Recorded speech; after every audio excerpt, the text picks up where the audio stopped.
I'm Ian Mattison, and I'm an ex-Freemason. I joined in 1973, and I left in the early 90s because I was forced to, for circumstances which I won't go into at this particular stage. And in that meantime as well, I became a devout Christian, which I felt was completely against the Masonic world that I was in previously. Well, hang on, let's start there, Ian, because the Freemasons were very, very strongly will say that someone who's part of any religion can be, whether it's Muslim, Jewish, or maybe even none, can all join Freemasons, and all are tolerated and accepted in the craft. Of course, that's what they will say, and that's what's one of the messages that I've got. But I would say that it is, and in the films that I've just been watching, one of the senior Masons describes it as a secular society. And if you look up the dictionary definition of a secular society, it has nothing to do with religion or faith. And yet within Masonry lodges, there are prayers said, there are lodge chaplains who invariably are ministers of the cloth. The term God is invoked, and in English lodges especially, the various oaths are taken on what they call the volume of the sacred law, which is in fact the Holy Bible. Oh, that's interesting, isn't it? I mean, how can it be secular with all that stuff to do with God? I absolutely agree with you, and it's one of the things, but that's the point I wanted to look at this programme. I've seen other programmes about Freemasonry. I've read lots of books about Freemasons, from Freemasons and from ex-Freemasons, and it is at odds. And what I was hoping to see with this programme, Inside Freemasonry, which they declare they're going to lift the veil of secrecy, in their words, on the programme, I was hoping that they actually then would do just that. But of course, once again, there's been the obfuscation. It doesn't show it at all, and you don't get any more idea of what's going on with the obligations of Freemasonry or their secrets, even despite the 3 programmes I've seen so far. OK, well, one of the tricks of the media is you don't know what they're not telling you. So when you were watching it, what did you feel was not being shown, and what was missing from the Inside Freemasonry view they were giving us? Well, they say lifting the veil of secrecy. Well, no, that would immediately tell you that they're actually going to reveal the secrets, which they don't. They go along with, they show a first degree ceremony up to a point where they close the doors and say, of course, the remainder of this ceremony must remain private. And they do that in a couple of the other episodes as well, which shows that they actually do not go there. What they actually do is give you a couple of sentences and a couple of words from some of the more benign and drama-led narrative, which actually makes no difference to the whole thing. But it gives you an idea that if this is what it's about, it seems very, very calm, benign, and to the outsider thinking, well, it seems okay. Well, now you've been through these initiation rituals, these rites, or whatever you want to call them. What for you were the difficult parts of it, or the things that they weren't showing us on Sky TV? Well, the original obligation that one takes is quite frightening, quite sinister. Which you only find out afterwards, because, they do mention it very quickly. There's a mention of you actually have a blindfold in so that you don't see what's going on until you get in there. And one chap actually does say, and of course they place a noose around your neck, but then they don't deal with that anymore. They then go on to say, well, you have to bare your left breast to show you're not a woman, which is actually was rather amusing from my point of view, because that's never been told to me. And, of course, if you want to check that out, you can go and see the co-Freemasonry people in Surbiton who admit men and women. And I can't really see a ceremony going along with a woman to show her left breast. Now, all these things you're talking about, you're talking about a noose, a blindfold, you're talking about the bare breast. And actually, when they have the bare breast, there's also a point of a sharp knife. Put next to you. Now, this kind of comes across as a death threat. Do you think when people go into rehearsing these rituals, get prepared for them, that they realise this is what's happening? You don't. You are completely. And it states so in the thing that the candidate does not know what's going on until he gets in there, the better for him to realise what's happening when you get there. So you get prepared by somebody outside the lodge, where, as you say, your breast is bared, your left knee is made bare as well, and you're blindfolded. And once you've had a blindfold, a noose is placed around your neck. What actually happens is when you get inside the door, a sharp-pointed dagger is placed against your left breast and taken away immediately. They quietly ask you, did you feel anything? And, of course, if you do feel anything, then, yes, you do say so. And only later on, when the blindfold is taken off, when you're more than halfway through your ceremony, is it explained to you as to why this happened. And I'm a reasonable ritualist myself at one time, so actually I can tell you that one of the explanations of the poignard, as it's called, is that to tell you that if I was decided that I wanted to find out about Freemasonry, and when the door opened, blindfold or not, I rushed in to see what was going on, then I would have been accessory to my own death by stabbing. And equally, if I then tried to escape, the mason holding the rope would have pulled it tight, and I would have been accessory to my own death by strangling. And this is only found out when you take the obligation a little bit further down the line. So, yes, it's only afterwards when you realise what you've said. Of course, you can't get out of that. It's like Hotel California. You can check out any time you like, but you can never leave. Sounds like the European Union. I'm not sure. Anyhow, look, what is the point of having a death threat? Because that's what these various symbols effectively are. And I can imagine, I've seen bits of film myself of one ritual where the guy was actually trembling who was being initiated. Absolutely. If you don't realise what you're going to... And if you were told beforehand, oh, by the way, when you go in, this is going to happen to you, you're going to be threatened with death if you... And the idea of death is that you will not reveal the secrets of Freemasonry ever in your life, ever again, etc. It's not like the old school board days when I cross my heart and hope to die sort of stuff. This is something fairly, very, very real to you, because they want to preserve the secrets of Masonry. And you are then obligated to say you would rather suffer death than reveal those secrets. And that goes right through to the third degree. The third program that was on just last Monday deals with the third degree, and they say it is the most moving of all the ceremonies, etc. But what it actually does, besides dealing with the mythical life of a chap called Hiram Abiff, he died in the narrative. He died as a result of not giving up the secrets of Masonry to those who wanted it. And he would rather die than give them up. And that's exactly in the narrative what he did. And the third degree ceremony is to remind you of what he did, as to remind you not to do it yourself. So you are stuck with this sword of Damocles over your head of not giving away the secrets upon pain of death, and you would rather suffer death than give them out. Now, what sort of obligation is that? If you knew what it was going to be before you went in, would you go in? Now, I know you were actually forced out of Freemasonry. Do you think that there has been changes in Freemasonry over the last, say, 40 or 50 years? Because for a long time, people felt it was something actually quite good, a kind of speakeasy place where you could go in and speak your mind, where it might be difficult to do that outside. Have you seen a kind of change in Freemasonry in your lifetime? Well, as I left, as I say, you're quite right. I've been out of the thing 20-odd years or so. And there are bound to be some changes within it. There were changes even within my lifetime whilst in it. Because when I took the obligation, the wording of the obligation to be killed in various ways agreed upon was very much a part of the ritual. But it was changed, I believe, in the 1980s to actually say, here's the penalty.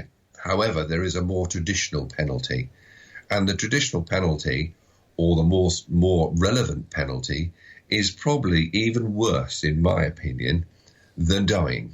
Well, how do you mean? What can be worse than that? Exactly. And this is what I thought. And when I'd left it all, and when I sat down for some quiet times, then I really did think, what is worse? Because the obligation says to you, if you don't die, here's and I'll quote, a more effective penalty of being a perjured individual, void of all moral worth, and totally unfit to be a member of any society who prize honour and virtue above the external advantages of rank and fortune. In other words, it's a living hell. It's be like it's almost being shunned by all your friends and close people who are close to you. And I've met it in the last few years when people have either found out I'm a Mason or discovered or thought I might be, or in fact there was one chap who actually sat in a public restaurant and was chatting to me. I'd known him for about a year or so, and said to me, "Oh, you'd make a good Mason. Why don't you join?" And I thought it was quite funny for him to ask me that. He then tried to proceed to tell me the various handshakes and bits and pieces to do with it, which I thought was quite amusing. But technically, he's not supposed to do that, or even really not. But I believe later on he might have made some inquiries through lodge systems. And if you make an inquiry through the lodge system, you can easily find out whether I've been excluded, resigned, left, whatever. And from that moment onwards, I found out from him that he did not want to know me ever more. He sent an email to somebody saying, "I never want to work with this man ever again," etc. And I believe that was some his colleagues, etc., who were in his particular lodge, had either found out somehow, and certainly from being a very good friend for a couple of years and really helped him out, and he helped me out. Suddenly, I was cut off, and as you say, completely, didn't want to know me at all. Well, you've touched on an area there of sort of doubt and possible paranoia and conspiracy theory. I mean, a lot of people say, "Oh, well, the Masons are out to get me." How do you know if they really are? Because they may be. And because of that, to me, in my mind, is that obligation. I might be feeling paranoid. I've been very fortunate in even outside Freemasonry and left it alone.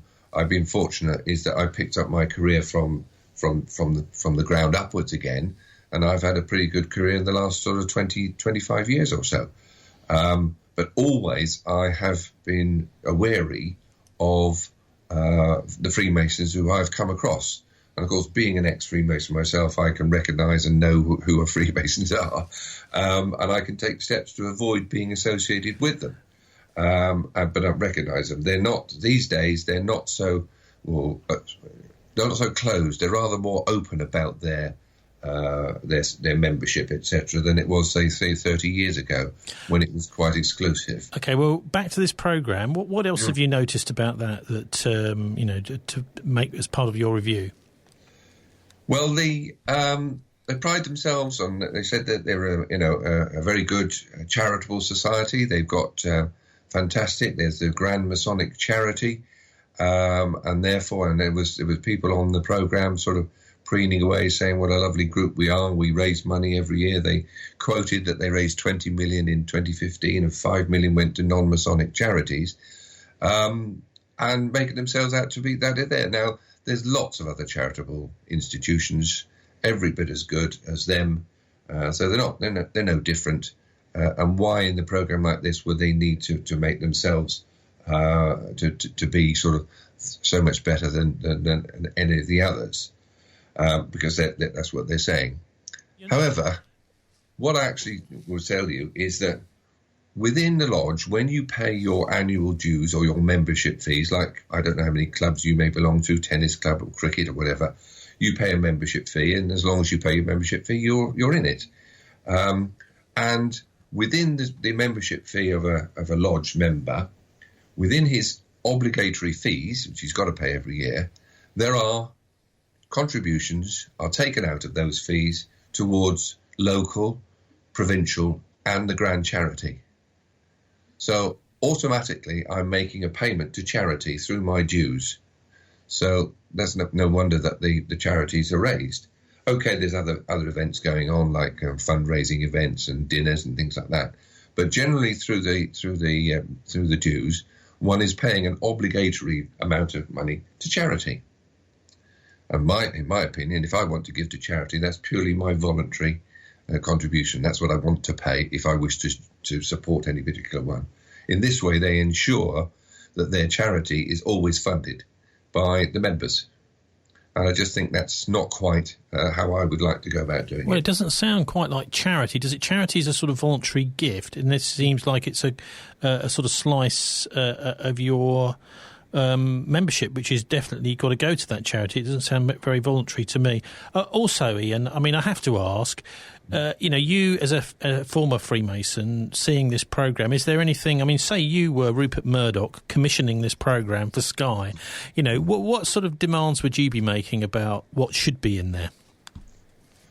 Well, if I think that, I mean, it depends, actually, if whoever's commissioning the programme, is that person a Freemason? Because if I commission a programme as a Freemason, I would want the programme to make my organisation appear very benign and worth joining and appeal to lots of people. So I would leave out a lot of the secrets and obligations and other things which are hidden within the thing that would make people think twice about joining. And all the programmes I've seen so far have been just that. So my first thought is this being commissioned by a Freemason or not? If it wasn't commissioned by a Freemason, or if I was to commission one, then I would like to see everything open and above. All the obligations open, if it's okay for people to say they are an honourable society, ancient and honourable, as they say, then why not show everything and then let the people decide? So there's no balanced view. These programmes so far seem to be quite a good advert for joining Freemasonry. Maybe it is an advert. Maybe they should be paying rather than Rupert Murdoch paying them. Also, I mean, one of the things that quite controversially is used is a human skull, I understand, in some of the initiations. Have they shown that on this programme so far? Yeah, they show a human skull, and the skull and crossbones is shown in the third degree ceremony, because it's all to do. And there's a sort of a makeshift grave, or in some lodges there's an actual coffin for the body to be lowered into. That's you, the candidate, the body, and this is to reflect on your mortality.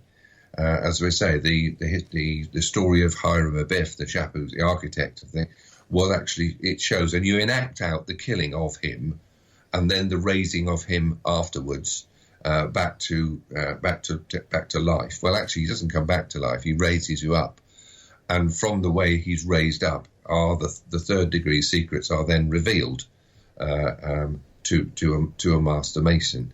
But they're purely parts of mortality, as you and I would see. You've seen the skull and crossbones on pirate ships. You've seen skull and crossbones in churches, etc. Well, hang on a minute, because also the skull and crossbones were on the peaks of the caps of all the SS Nazis in the Second World War. It's also a symbol involved in black magic too. I mean, it does seem as if there is a bit of a negative connotation to this, and yet the Masons seem to embrace it. Yeah, they want to embrace it, yes. But, I mean, one of the things about the Masons is that, I mean, again, go back to the first degree. When you're given your obligation, you're given what's known as a sign, a token, and a word.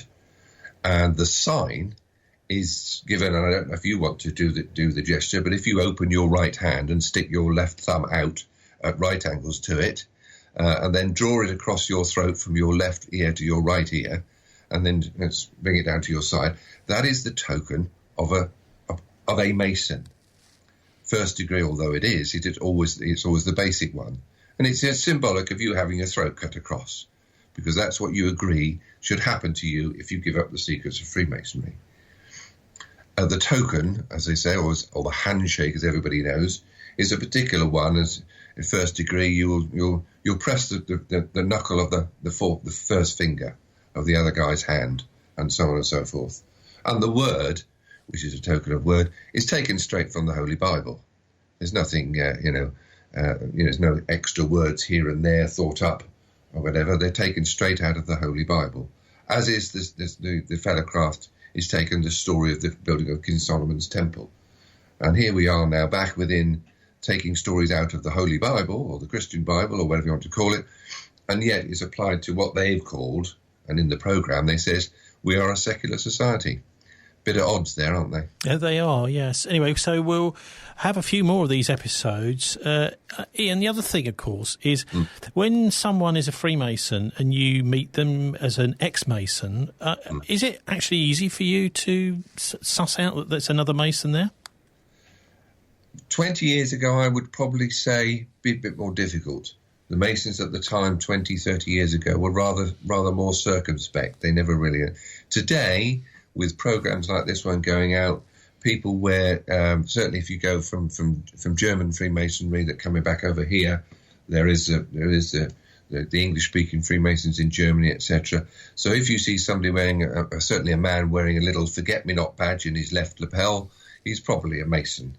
Also, there's other people who actually, and they're not discreet amongst each other when they talk, and you only need to listen to them the way they talk, and some of the ritual, some of the comments, and the ritual comes out from them. Now, listen. I mean, I overheard a conversation with the chair of planning back in the 1990s at Bristol City Council. It was at a public meeting, and some developer was giving him a bit of jip and hassle about, are you going to give me planning permission next week? And he said, well, let's not talk about it now. Let's talk about it on the level. Now, I may be a bit of a conspiracy theorist, a bit paranoid, thinking that may have been some Masonic code. What do you think?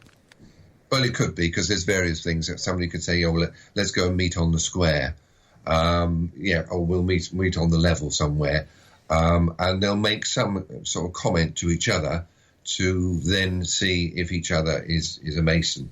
If they are Masons, if they do suspect, so if I suspected somebody was a Mason, and even today if I suspected somebody, I could, within a few seconds and a few comments here and there, find out whether he was indeed a lodge member. Okay, so there's a kind of code, isn't it? It's a sort of secret code, really. It's not so much secret, it's if you know the language. I mean, if you were a Shakespeare buff and walked into a room of non-Shakespeare buffs except one, you could quote, say, a few couplets from Hamlet or one of the sonnets, and you'd sooner or later he would suddenly realise, oh, you're quoting Shakespeare, I'm a Shakespeare buff, and go and meet you. It's the same sort of thing. There's ritual in there that you can do. I don't know if you want me to give you an example. Yeah. Well, I did. I was in one of my last military units, and there were 4 or 5 chaps who all came out into the little foyer. I was duty officer at the time, but they'd all gathered for their evening. They were going somewhere for the evening. They were all in blazers and little forget-me-not on their lapels. And one of them was talking about the types of pillar that you've got in the unit there, in some various buildings in London, what types of columns they are, what architecture columns they are. And they just turned around to me and said, well, what columns do you think they are? Now, I suspected that they were off to a Masonic meeting. So I actually just turned around and said to them, well, you know, the type of architecture could either be Doric or, I think, Corinthian composite or Roman. Now, that's the exact order that you use in one of the rituals in Freemasonry, in one of the degree ceremonies, when you talk to somebody. And, of course, immediately somebody picked that up. Why did I say it in that order? I said, well, that's just the order I thought of. You know, I'm a whiz kid on architecture. But he could see him is sort of, oh, hold on a minute, was that suspicious? Now, I knew from that moment, yes, that's where they were going. They were going to some meeting or other. And now, I mean, another thing is there are different types of, there's things like the Royal Arch, there's things like Mark Masonry, Royal Arch, Mariners. There's lots of different branches once you've gone through your kind of initial 3 degrees. What do you make of all those? And have they explained any of that in this so-called Inside Freemasonry programme on Sky on Monday evenings? Not so far. All they've dealt with is the initiation ceremony of a new Mason. But they've also then showed some provincial meeting and some meeting to do with the quarterly communication of Grand Lodge. And believe you me, I've been able to attend only one quarterly communication of Grand Lodge in my whole lifetime as a Freemason, and that was 20 odd years before it finished. You don't get to go to these meetings, so why they show them on this program to give people an idea that you can get up there is nobody's business. Well, I suppose the idea is to get people enthusiastic. It sounds again like it's a bit of an advert. Yeah. It's very, very much. I don't know if they're going to on the next to deal with the next sets up. I was a member of the Holy, what's called Chapter Lodge, which is the Holy Royal Arch Chapter of Jerusalem, to give it its full title. Mark Masonry is an offshoot from the second degree, and it's a different offshoot. There are different rituals that you will have. They haven't mentioned at all in this program. There's the Scottish rite, there's the emulation rite, there's the Swedish rite, etc. And I've been in Freemasonry lodges in both UK and Germany. I've attended German-speaking lodges as well as English-speaking lodges. And for also a society that prides itself on being a brotherhood, and you call yourself brother, therefore you're equal, no matter, even though you've got a Masonic rank, that also does not gel at all with my experience. It's not equal. There are lodges dedicated to schools, colleges, regiments, and even ethnic groups. There's a lodge in London that's purely for Jewish Masons only. But also there's a lodge in Germany called Freie Order, which actually does not admit Jews. Oh, right. So if you're Jewish, you can't join that lot. What do you make of these different branches then? I mean, what's the point of having a completely different branch of Freemasonry? One of the things that, even as a young boy or whatever it is, that we all used to know a lot. If we knew a secret against somebody, didn't we? If we knew a secret and others didn't, we were like one up, weren't we? We were one up the step. And this is sort of gone into the adult version. When you first go into Freemasonry, you get your first degree, you get the secrets of that degree, and you're told there's the next one up. There's the next one up. And that's all this extension is the next one up. It almost sounds like it's an infinite number of different secrets that you've got to then try and attain. Yes, absolutely. You've got it just in one. It's attaining those degrees, attaining those levels in which you want to achieve. The higher up more you achieve those levels, the better the Mason you're supposed to be. And of course, you will get them promoted within rank, and you will be able to wear lots of fancy and nice regalia, which is shown on one of the episodes. There's a very large provincial grand meeting in Bolton Wanderers Football Club, in which this whole province has a very big ladies' night, but they all attend the ladies' night in their full regalia. And I've never seen that before. I've never been to a ladies' night where I've worn my regalia. It's normally just going into a hotel somewhere. It's like a dinner dance with your ladies, and you just have to be lodge members. But in this one, everybody's wearing their regalia to show what rank they are. And it's quite sad to see that in this meeting is a young man who's a fellow craft Freemason, and he's a second degree, and he wears a sort of fairly plain white apron with two little blue rosettes on them. And he does say in the program that at this meeting he felt sort of quite humble that there was all these people, all this fancy regalia, and he felt a little bit humble because of his fairly plain one. And I maintain, as I watched it, my thoughts to myself were, well, all these people are wandering around looking good, showing their rank, and it's meant to be that way. And if he felt a little bit underwhelmed by it all and not quite fitting at the time, that he was meant to. Well, that's right. I mean, I suppose, and also to encourage him to, climb the ladder, as they say.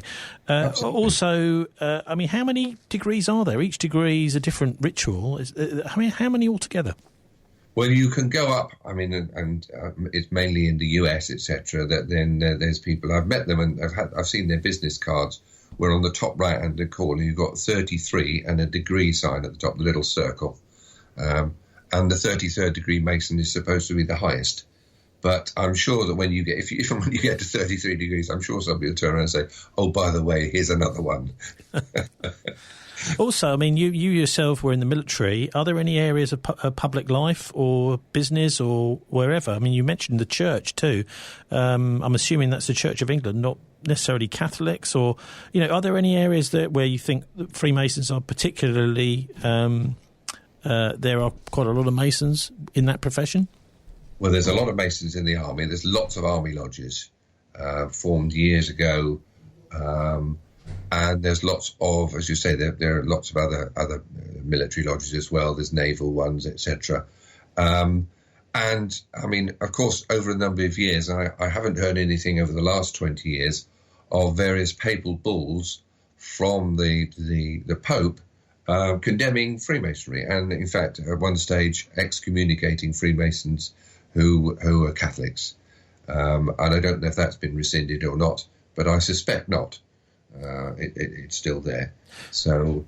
And also, I mean, I attended a lodge in Germany at one stage where the director of ceremonies himself was a Muslim, and on the same pedestal as the Holy Bible for the more Christian type of entering Freemason, next to him was the Quran, in case there was a member who came in from Islam, and he would have to give his obligation on the Quran. Now, the other thing here is, I mean, I can remember going to visit the Masonic halls here in Bristol. They didn't want to call it a temple, but it certainly was a temple when you go in there. Yeah. They had two there. There's one which has got the kind of checkerboard carpet and various columns. Then there was what they called a Royal Arch temple, and it was all completely no windows, and they conducted ceremonies just with the light of one candle. But the thing that struck me was that one of the guys who was there just as a kind of gopher was one of the chief magistrates in Bristol. And it does bother me that potentially you've got sort of, a rank of somebody could be much higher in Freemasonry, and they could be within Freemasonry actually telling what the people who, the outside society think are the most important. They could be telling them what to do. What do you make of this whole idea of rank inside and outside Masonry?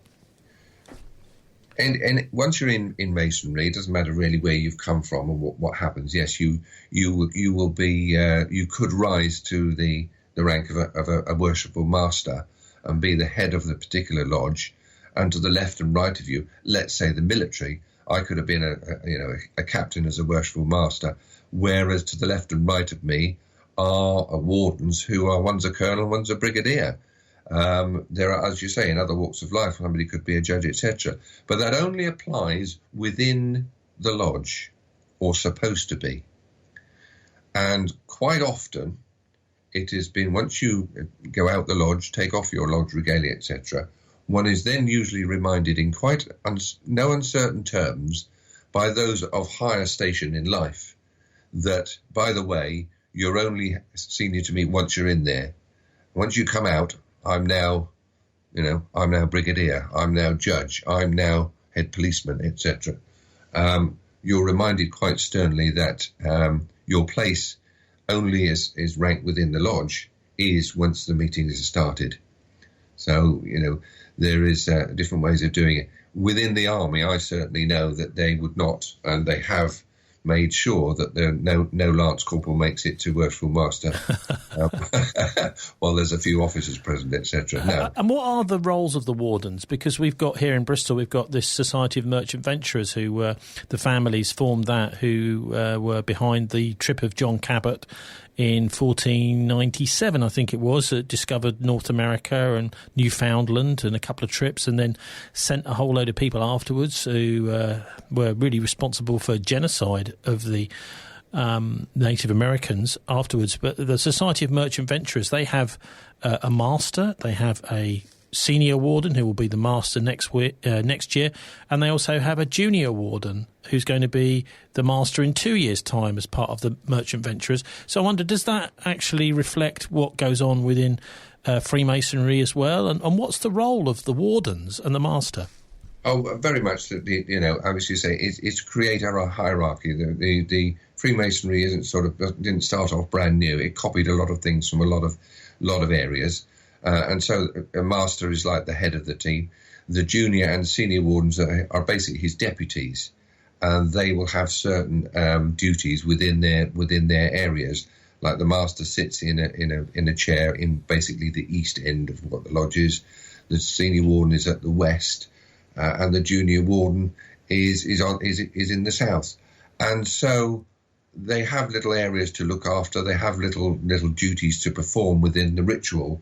But basically, it's just a hierarchy of producing your little cabal of who's in charge within the lodge. The worshipful master first, the junior wardens, Then you have deacons, people who lead people around, and then you will have various people further down the rank before your general master mason sits around with the other masons, the new ones, etc. And the past masters, the old and bold, the people who've been through it, will sit at the top end and look down their glasses at you to make sure you young people get it right, and they look over you like sort of just looking over to make sure that it all works. There's no great secret to the fact that, I mean, it's other, as you say, other societies, open and above board societies that you might know, will have the same sort of hierarchy. Well, I can't say that the merchant venturers are open and above board. They're extremely secretive.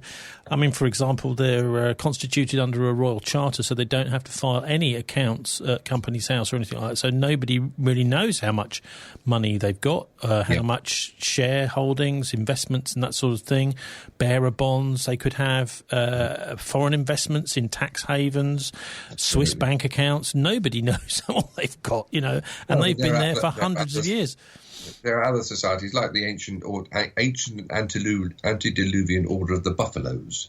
I don't know if you've heard of them. They're quite an open bunch, but their lodges are formed around the same thing: wardens, masters, etc. So it's just a form of hierarchy. They've got special duties to perform within the ritual, within a particular degree. Ritual ceremonies. The junior warden might take the lead in some of it, and the senior warden some other times, etc., to share the load with the master of what's going on. And eventually one of the wardens will become the master of a lodge. And one of the conditions of being a master is that you have to have served in the office of warden at least once in your career. Does the warden have any kind of duties or jobs outside the lodge, or when the lodge isn't actually meeting? Not really. The main once the lodge is finished and when it gets to the main workload, it is devolved upon the secretary, the treasurer, and the master. But the master will call together his wardens as a committee when they have new members to vet. Oh, okay. And what about when you start to do something to upset the master of the lodge? Is it likely that you might get a knock on the door? It can happen, and telephone calls, etc. Yes, if you're not particularly good at what you've done, or if you've had a time where you haven't learned the ritual very well, etc., then yes, a quiet word in the corner or a visit by the one of the senior brethren of the lodge, could well come around and visit you, talk to you, meet you somewhere for a drink. And persuade you to do a little better, shall we say? Yes, I want to have a word with you about X, Y, Z. Anyway, also, I mean, we've got a couple of weeks of this to go. Is there anything you're really hoping that they do put in these last few episodes to give this series a little bit of credibility that means it's not just a kind of cheap advert for joining Freemasonry, which does suggest maybe that Freemasons are a little bit desperate for members? Well, I think when you say that last, desperate for members, I mean, if you do go and have a look at it all, when you have a look at these ceremonies, and I'm not sure whether they are genuine ceremonies or they've been stage managed for the film, because a lot of them, if you have a look at them, there's actually not many people attending the lodge.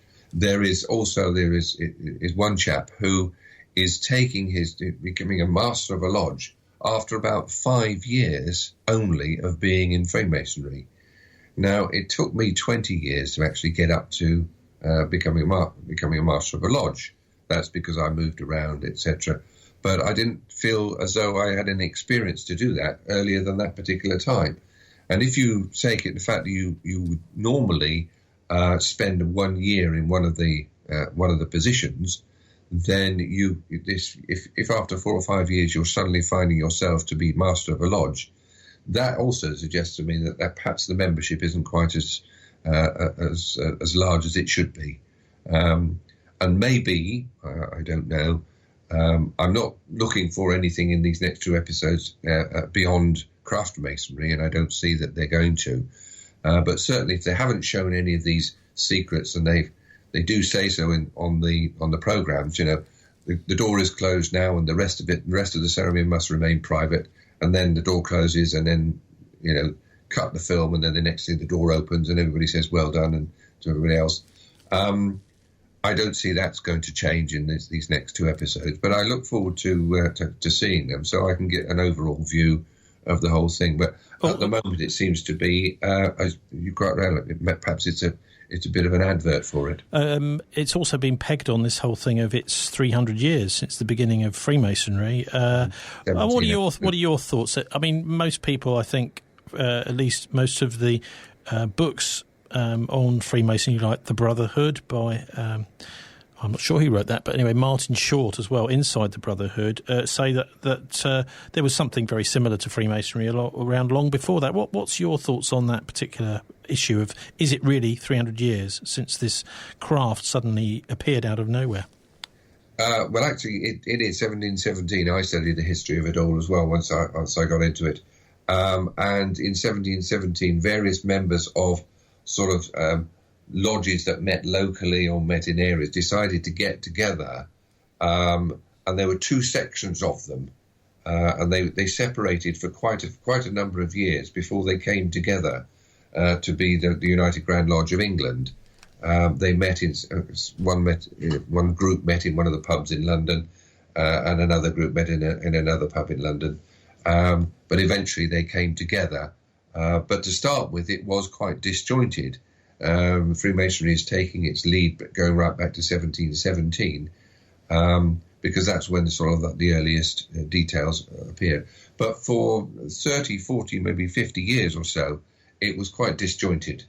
It even got to the stage where the governments of the day were thinking of proscribing Freemasonry because they thought it wasn't actually all as benign as it was meant to be, and there were various conspiracies sought to emulate from. No, I mean, one of the things we've heard is that Hitler, one of the things that the Nazis did was actually ban Freemasonry. Is that true? There is. I think I've certainly read and know that yes, they were one of the prosecuted sections of society that Hitler wanted to banish, and he wanted to, and I believe there was people going to. Went to the gas chambers and went to the concentration camps of various ethnic groups, etc. One of which were Masons. Yes, that is what I believe, and that's what I've read. So I would tend to believe that yes, he did that. However, if you look then at the history of what Goebbels was trying to do at Wewelsburg in the castle in southern Germany, I don't know if you've ever been or know of that background, where he was trying to get the Aryan race together. And if you go, I've seen a program where it shows the inner workings of Wewelsburg down in the cellars of there, where he was trying to get this thing together. It looked very much like this similar type of checkered floor, etc., with various ornaments around the area. Well, you know what you're suggesting there is that the Nazis had their own kind of version of Freemasonry, and anyone that was outside it that would possibly be a threat. You would not be wrong in thinking that if you saw what I saw at what was going on at Wewelsburg. Yeah. So what was going on there? Well, that was where Goebbels wanted to set up his headquarters afterwards. It's a very distinctive castle. Go on to the internet and have a look, because it's like in a triangle form. With sort of round towers on the apexes of the triangles, and it's quite a sort of distinctive place. And I didn't get too much of a glance of the whole, taking the whole program. It was part of another program what they were trying to do, but certainly Goebbels wanted to establish back this famous Aryan race, going its history right back into the realms of what was previously Prussia and the old German way. That's what he was trying to do. That's how my history, I could be, I could sit here and be, told I was not quite on the right thing, but that's what I've read so far. Okay, well, anyway, Ian, fascinating to hear from you. And I'll tell you what we'll do is when the series is finished, we'll ask you, if you don't mind, to do another, maybe shorter review, telling us, giving us the whole picture, because I find it rather irritating when we're supposed to be getting some sort of investigative journalism, and actually all we're really getting is an advert by the people who are supposed to be being investigated. It sounds like rather an insult, and I really, appreciate you coming on to give us some of your insight as a former Freemason yourself. Yeah, thanks very much, Tony. As I say, what I've gained from this lot is that, and I've spoken to you before, of one of the things that, in order to produce a balance, if they want to really know what's going on, then they ought to speak to somebody who can tell them what's going on, and perhaps they ought to put that on film and then give the idea of people. Then they can make up their minds properly. At the moment, as you say, they're being given the nicer side, the pleasant side of a society that loads of societies like that around, no different. But they have one difference, of course, is that Freemasons consider themselves much better than us mere mortals, and they're told that. And I was told that at my initiation, when I was given the token or grip of a Freemason, and I could use it to distinguish a Mason. And I would also be distinguished from the rest of the world. I was made to be very proud that I was now up above, above the normal run-of-the-mill human being outside of Freemasonry. I mean, is it stretching a point to say a master race? It might be stretching a point to do that. Other people would think that, but all I can say is that little bit of pride that is instilled in you to say that you're now much better than the average human out there, and anybody who's not a Mason is not a very good person anyway, is certainly promulgated within Freemasonry. And you're made to feel as though you're rather a special human being, because you know all the moral duties, you're an upright, stand-up, worthy person, etc., with the inference being that others who aren't in Masonry have a deficiency in these areas in their lives. Well, they call them the profane, don't they? And I've got some news for them. Everyone's special. Absolutely. And anyway, we'll speak to you in a few weeks' time, I hope. Thanks so much, Tony. Gentlemen, we have two basic suggestions for the design of this residential block, and I thought it best that the architects themselves came in to explain the advantages of both designs. That must be the first architect now. Ah, yes, it's Mr. Wiggin of Ironside and Malone. Good morning, gentlemen. This is a 12-storey block combining classical neo-Georgian features with all the advantages of modern design. The tenants arrive in the entrance hall here, are carried along the corridor on a conveyor belt in extreme comfort and past murals depicting Mediterranean scenes towards the rotating knives. The last 20 feet of the corridor are heavily soundproof. The blood pours down these chutes, and Angel's flesh slurps into these large... Excuse me. Did you say knives? Rotating knives, yes. Are you proposing to slaughter our tenants?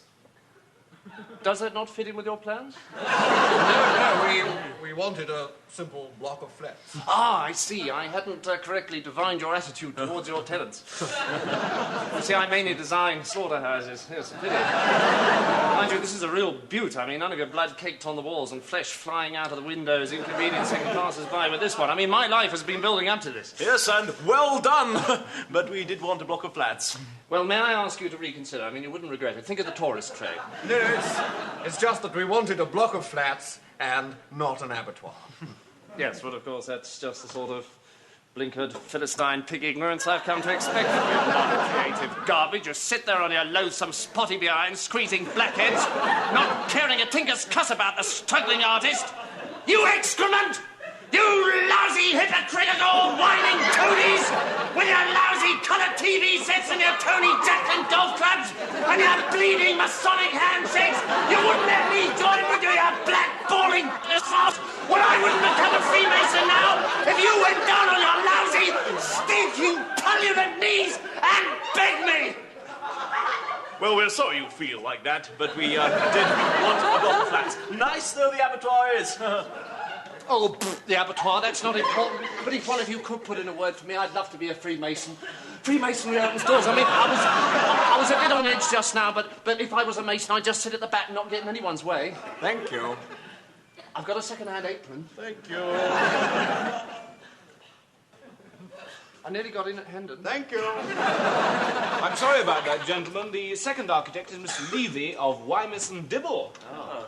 Good morning, gentlemen. This is a scale model of the block. There are 28 stories with 280 modern apartments. There are 3 main lifts and 2 service lifts. Access would be from Dibbingley Road. The structure is built on a central pillar system with cantilevered floors in pre-stressed steel and concrete. The dividing walls on each floor section are fixed with recessed magnesium flange grooves. By avoiding wood and timber derivatives and all other inflammables, we've almost totally removed the risk of... Quite frankly, I think the central pillar system may need strengthening a bit. Isn't that going to put the cost up? It might. Well, I don't know whether I'd worry about strengthening that much. After all, they're not meant to be luxury flats. No, I quite agree. I mean, provided the tenants are of light build and relatively sedentary, and given a spot of good weather, I think we're onto a winner here. Yes. Oh, thank you.